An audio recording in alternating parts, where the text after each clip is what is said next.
بسم الله الرحمن الرحيم كتب عليكم القتال وهو كره لكم وعسى أن تكرهوا شيئا وهو خير لكم وعسى أن تحبوا شيئا وهو شر لكم والله يعلم وأنتم لا تعلمون يسألونك عن الشهر الحرام قتال فيه قل قتال فيه كبير وصد عن سبيل الله وكفر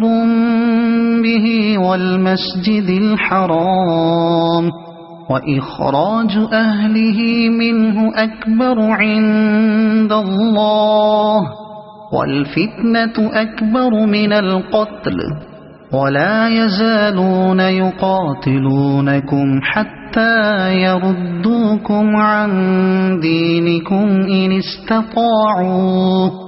ومن يرتد منكم عن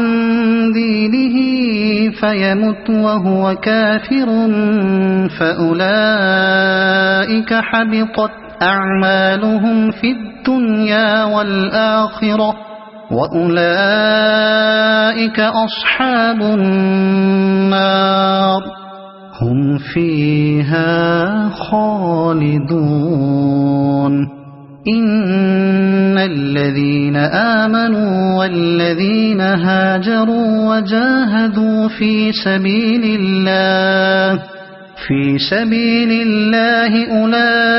أولئك يرجون رحمة الله والله غفور رحيم يسألونك عن الخمر والميسر قل فيهما إثم كبير ومنافع للناس وإثمهما أكبر من نفعهما ويسألونك ماذا ينفقون قل العفو كذلك يبين الله لكم الآيات لعلكم تتفكرون في الدنيا والآخرة ويسألونك عن اليتامى قل إصلاح لهم خير وإن تخالطوهم فإخوانكم والله يعلم المفسد من المصلح ولو شاء الله لأعنتكم إن الله عزيز حكيم ولا تنكحوا المشركات حتى يؤمنوا ولأمة مؤمنة خير من مشركة ولو أعجبتكم ولا تنكحوا المشركين حتى يؤمنوا ولعبد مؤمن خير من مشرك ولو أعجبكم أولئك يدعون إلى النار والله يدعو إلى الجنة والمغفرة بإذنه ويبين آياته للناس لعلهم يتذكرون ويسألونك عن المحيض قل هو أذى فاعتزلوا النساء في المحيض ولا تقربوهن حتى يطهرن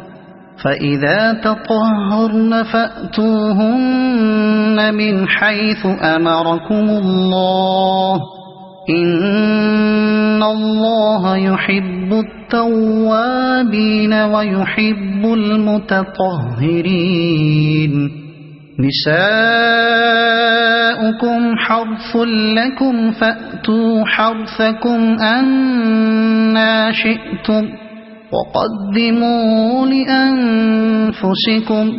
واتقوا الله واعلموا أنكم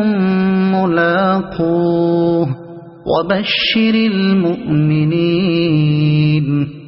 ولا تجعلوا الله عرضة لأيمانكم أن